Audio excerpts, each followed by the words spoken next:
কিয় মাতিছিলি? থিয় থিয় সুধিছ যে ওচৰত বহিব পৰা নাই নেকি কিবা? তোৰ ওচৰত এতিয়া আৰু ইয়াত ৰাস্তাৰ মাজত বহি পেলাই গাঁৱত আৰু মই নিজৰ বদনাম উলিয়ালেহে হ'ব। মই কি গাঁৱৰ মানুহলৈ ভয় কৰি আছো নেকি? ভয় নকৰিবি আকৌ, দেউতাৰ সাহসী ছোৱালী যেন কোননো ভয় কৰিবি তই? হ'ব, চুপনি মাৰি থাকিব নালাগে।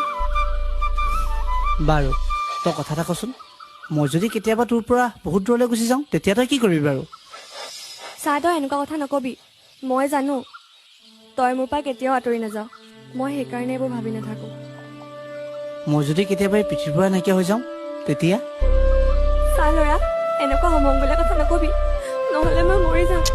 আৰে চা, মই তোক মোৰ শপত দিছোঁ, তই এনেকুৱাবোৰ কেতিয়াও নকৰিবি। আৰে তই কান্দিছ কিয়? মইতো ধেমালিহে কৰিছোঁ। এনেকুৱা ধেমালি কেতিয়াও নকৰিবি। এৰ, আৰে এৰ, মানুহে দেখিব। মই কি গাঁৱৰ মানুহলৈ